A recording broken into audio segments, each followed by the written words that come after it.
Bienvenue, ici la Famille Doudou. On vous embarque avec nous dans ce projet fou. La vie nous fait réaliser chaque jour que le temps n'attend pas, qu'hier ne reviendra pas. C'est pourquoi il est important de vivre maintenant.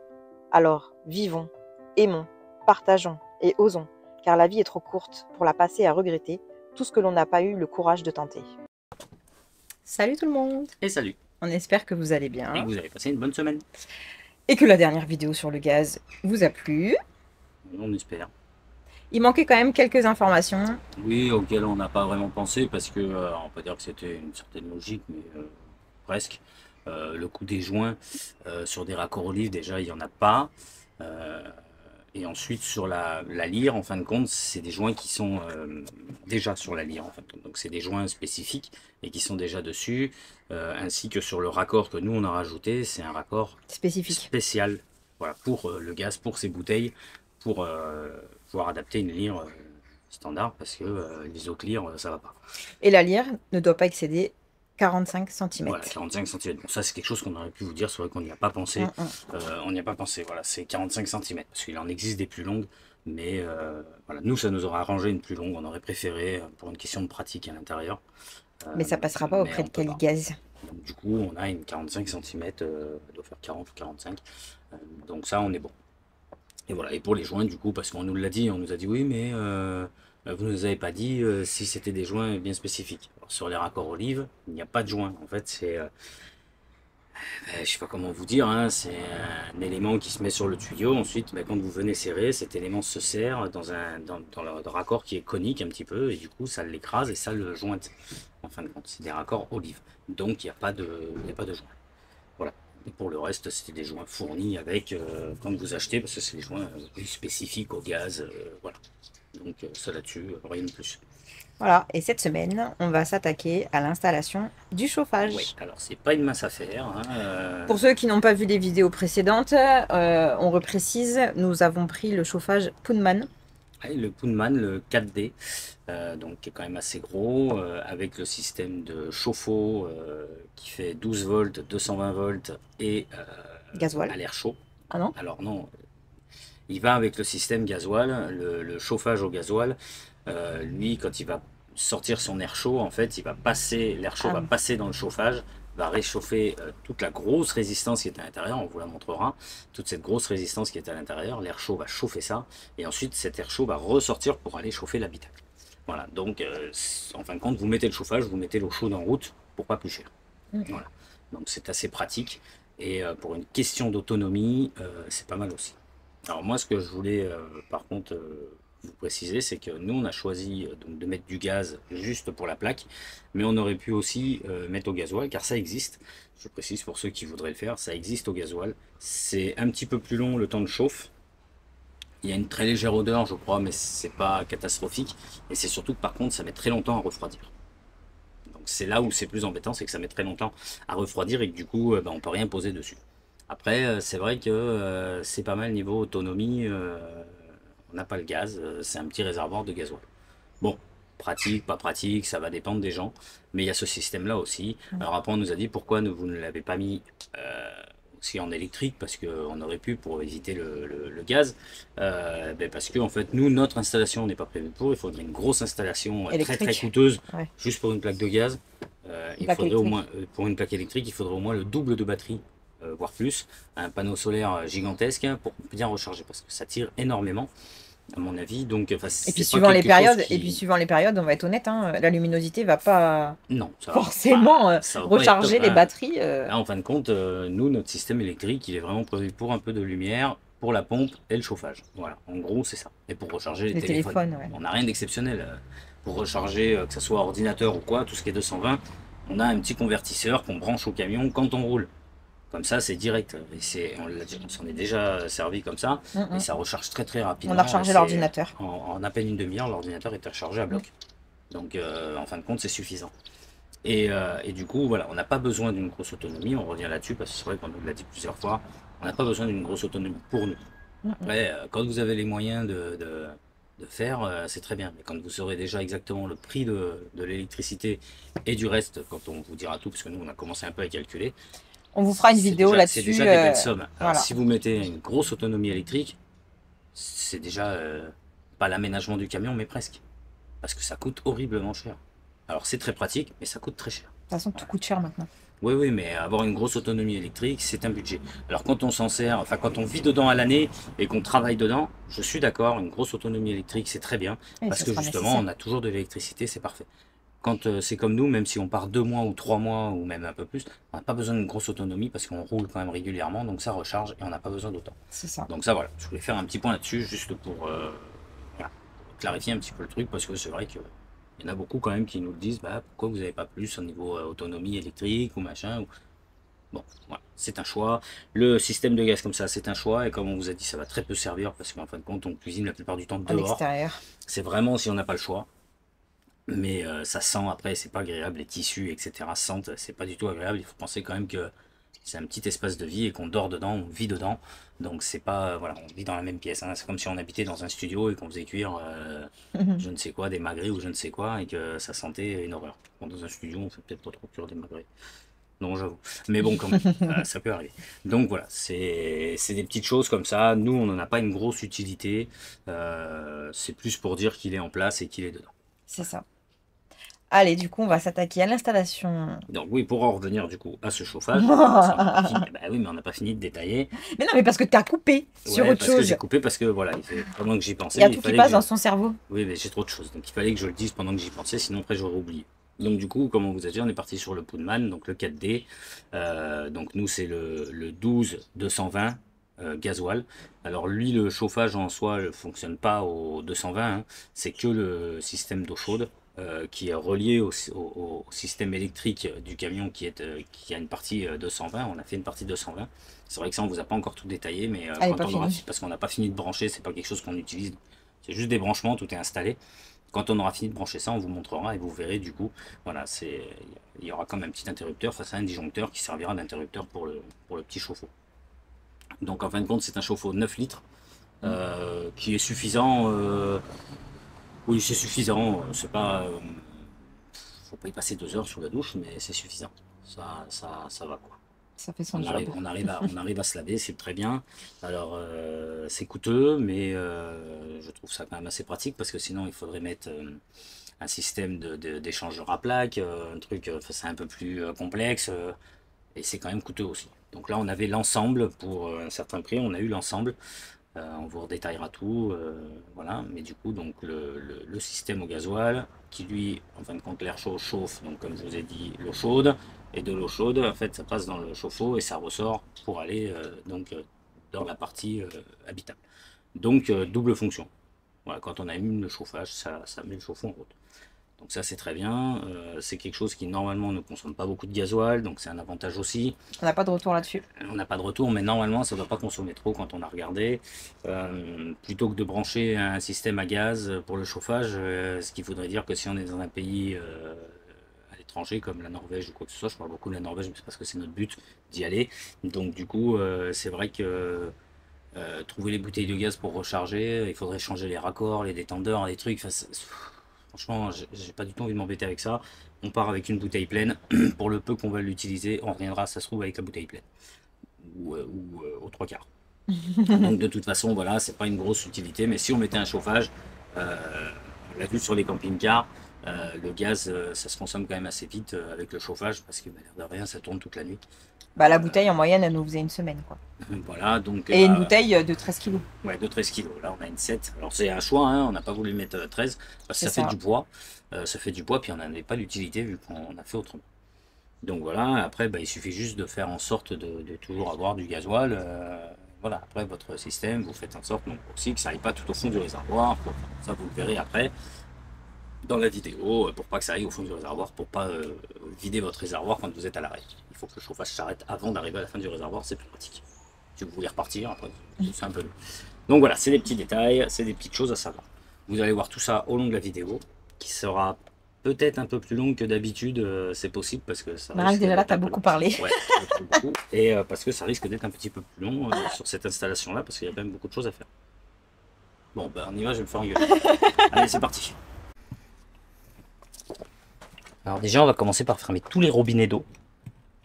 Parce que oui, on avait déjà notre petit chauffe-eau qui était en place provisoirement, branché sur le 12, pour qu'on puisse partir quand même avec de l'eau chaude. Mais on va le changer de place. Mais on va le déplacer parce qu'en fin de compte, ça nous va pas ici. Comme on a le coffre à gaz de ce côté, on veut que tout soit derrière le coffre. C'est bien de préciser. Là, et après. Il faut que tu ouvres en haut là. Là où il y a le tuyau rouge qui remonte sur le chauffe-eau. Le chauffe-eau en haut, sur le gros robinet rouge là. Ouais. Vas-y. C'est comme ça? Ben non mais oui. Oh, ça claqué. Non mais il faut que tu le tiennes pour que ça coule.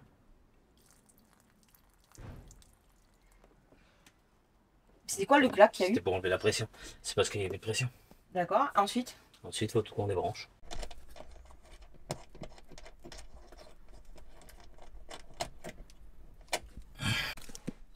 Petite présentation. Donc on vous représente notre système de chauffage et de chauffe-eau. Donc c'est un autotherme 4D. D'accord? En fait, c'est pas un complet Poudman, hein, c'est l'autotherme 4D qui est couplé au chauffe-eau Poudman. D'accord? Donc l'autotherme, lui, est homologué pour être installé.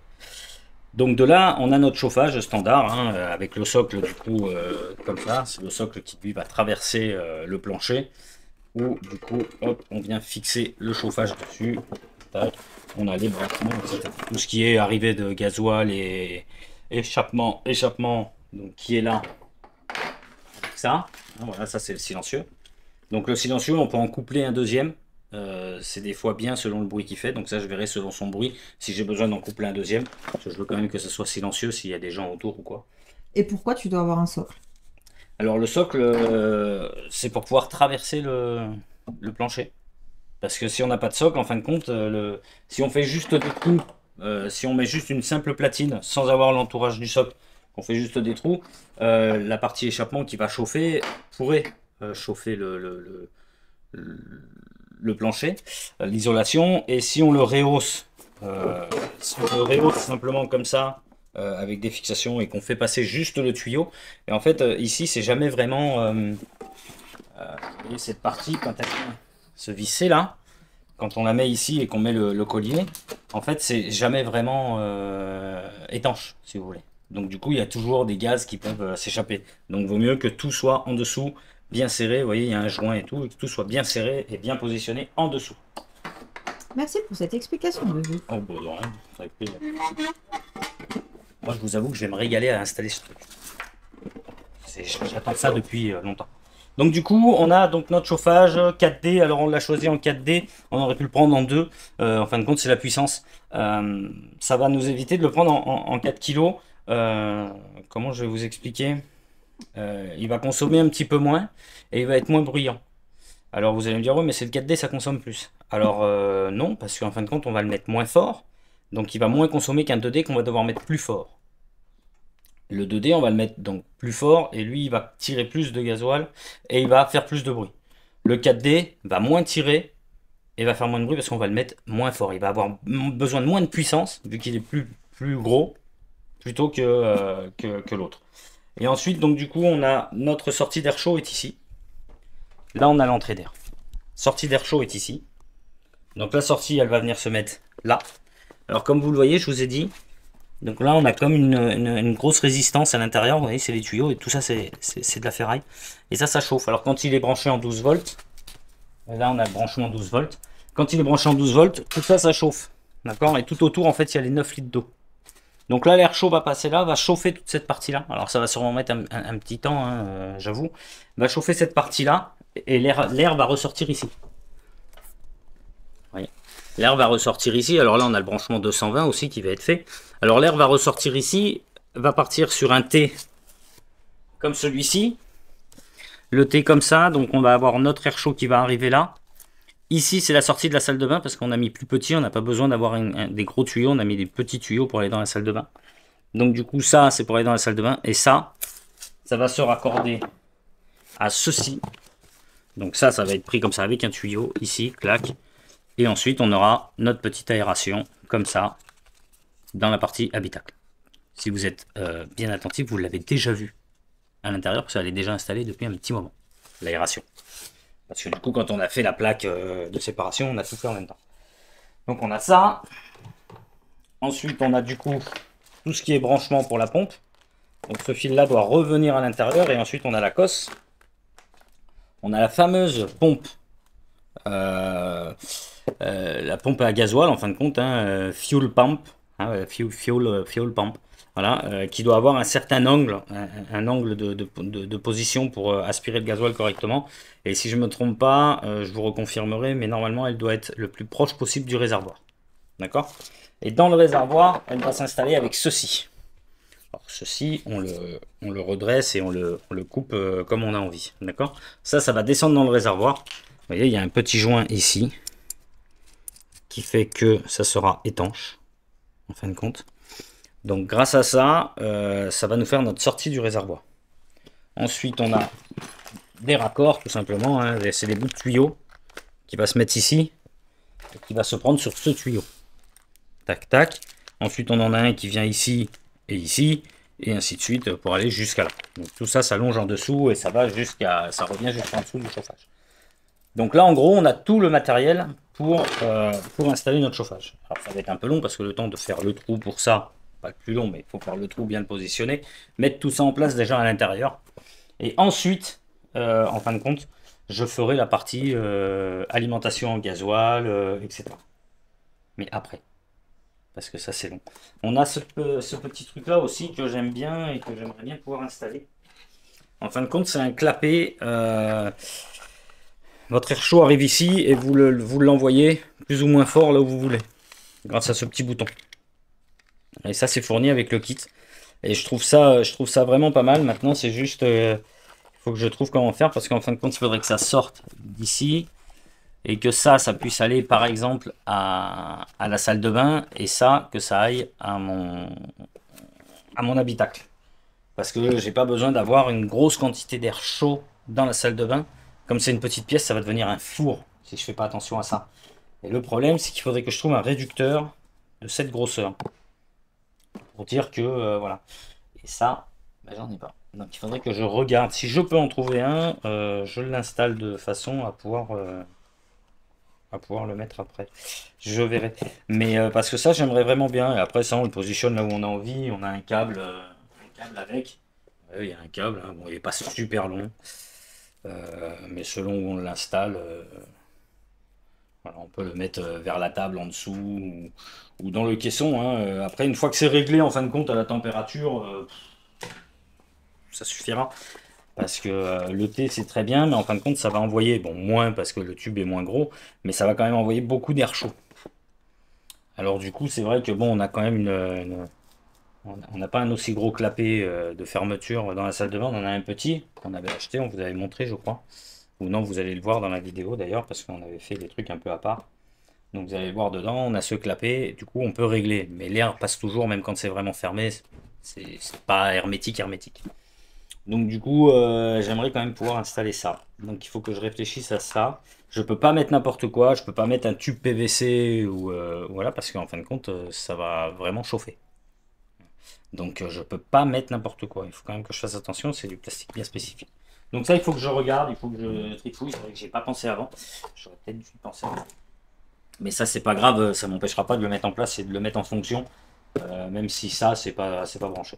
Donc voilà, là on a tout, on vous a tout présenté. Vous aurez le lien du chauffage dans la vidéo.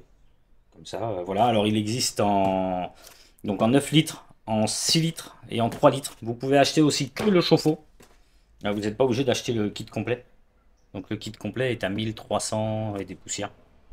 Je ne voudrais pas dire de bêtises. Si, Marie ne me fait pas ça. Il est à 1300 et des poussières. Sur Poundman, il est à 1300 et quelques. On a eu une réduction. Nous, on a eu une réduction, mais il était à 1300 quelque chose. Voilà, bref.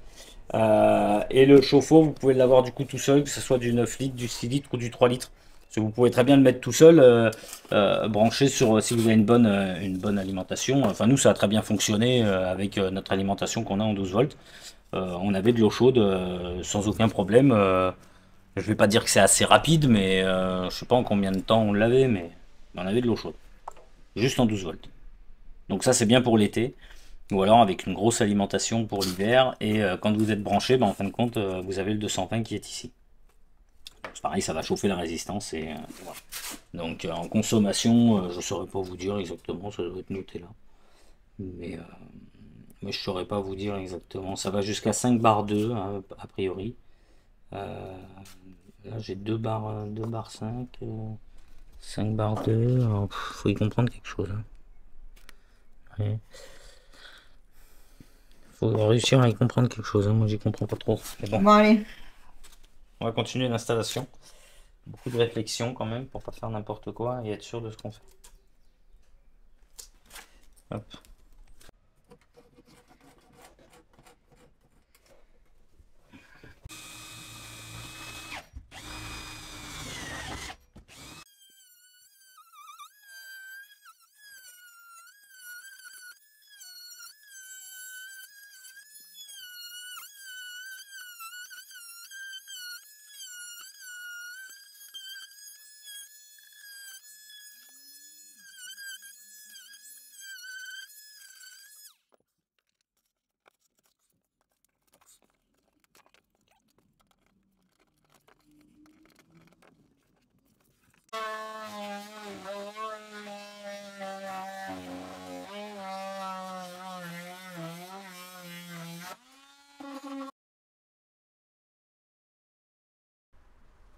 Bon, et bien voilà, le trou est fait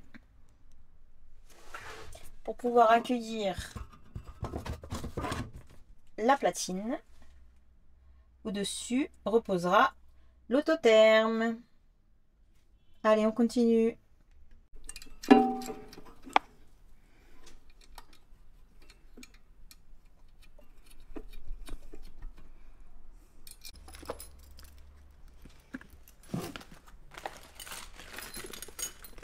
Il est long ce tuyau, hein? C'est l'échappement.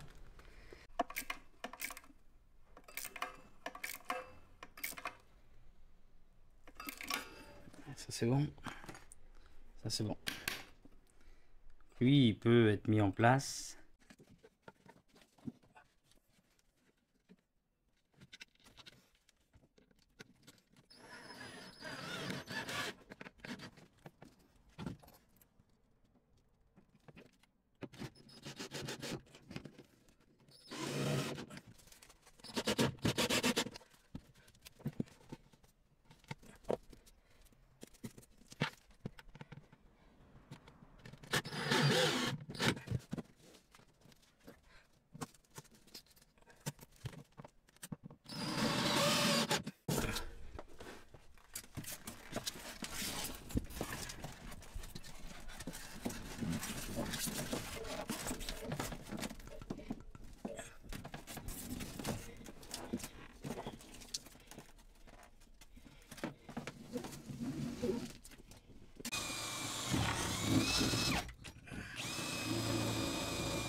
Pourquoi ça sert le trou que t'as fait? J'avais envie de faire un trou.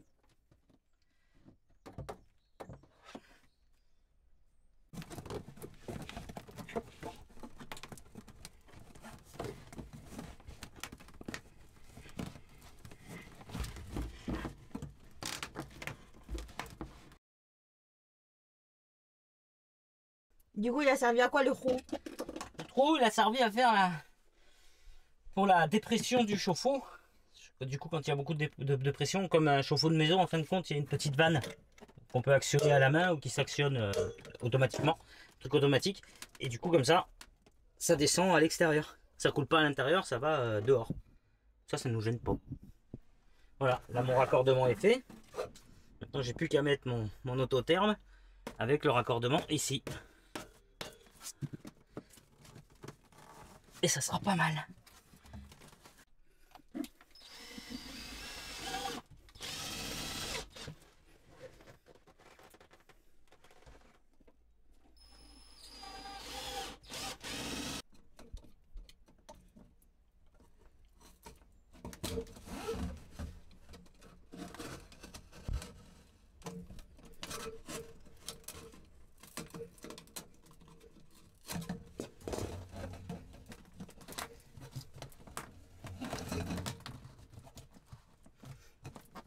Voilà.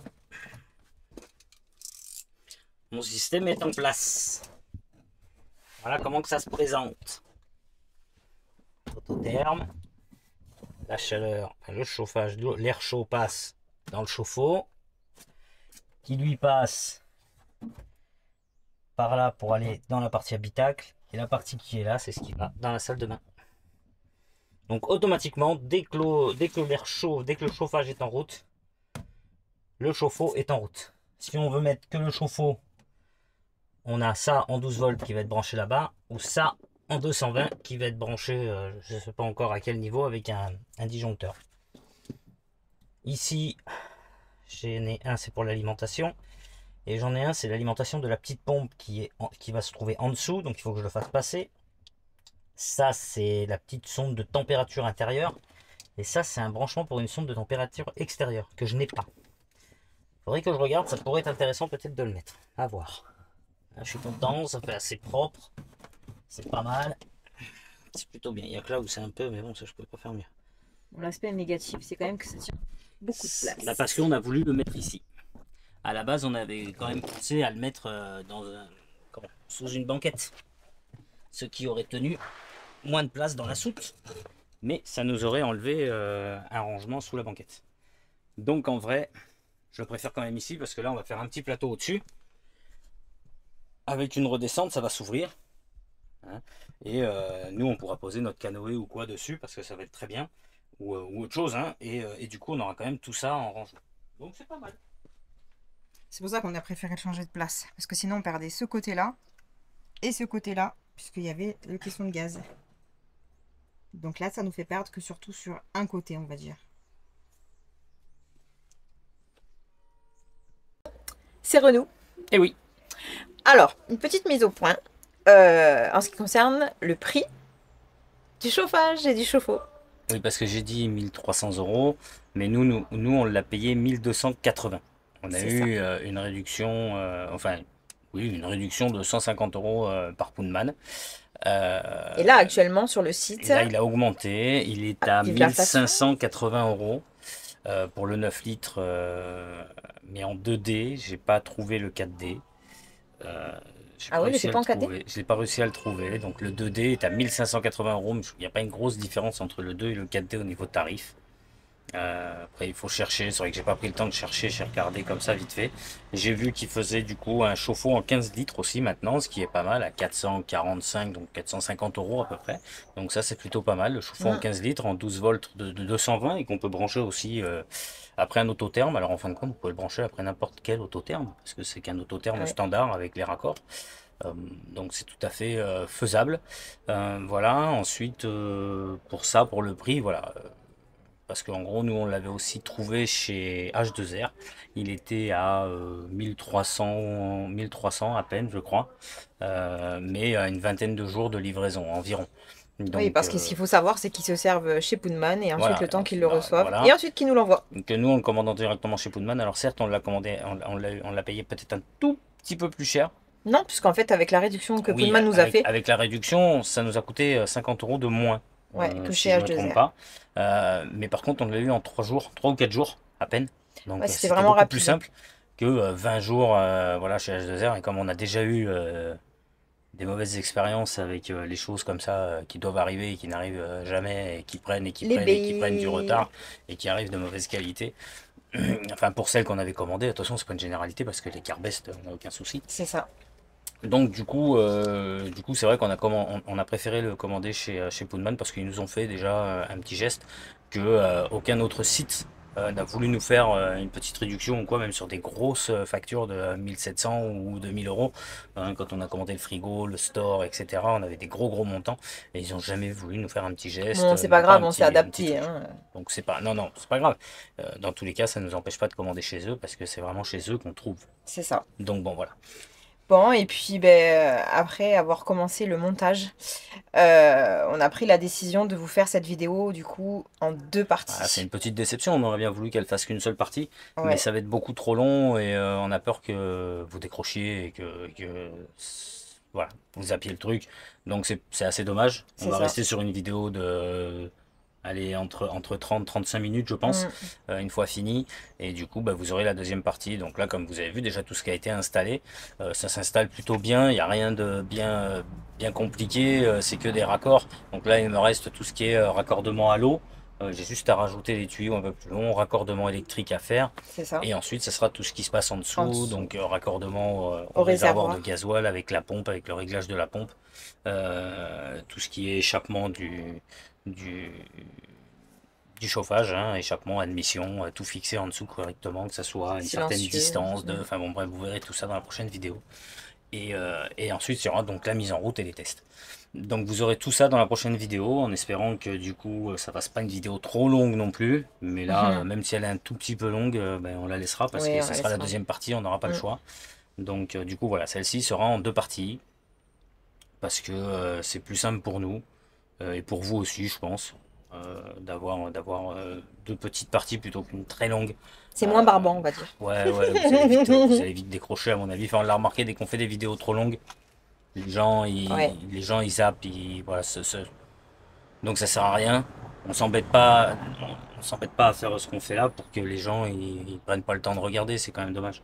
Parce que l'air de rien, c'est quand même du travail de vous faire les vidéos, de tout ce qu'on fait là, on le fait proprement. On perd beaucoup de temps à tout filmer. Donc voilà, nous ce qu'on veut, c'est aussi que derrière vous ayez le plaisir de regarder la vidéo. Donc c'est plus simple de faire en 2 parties. Donc tout ça, ça sera, voilà, vous aurez la suite dimanche prochain. Donc on vous souhaite un bon week-end. Voilà, et si vous avez la moindre question, n'hésitez surtout pas. Hein, si vous voulez en installer un et que vous ne savez pas le faire, vous n'hésitez pas, on est là. Il n'y a pas de souci. Moi, ça ne me gêne pas de percer des trous et de faire les branchements. Voilà, et n'oubliez pas, abonnez-vous, le petit pouce, les commentaires, avec grand plaisir. Et puis on se retrouve dimanche prochain. Bonne semaine à vous. Ciao, bye bye. Bye bye. Ciao.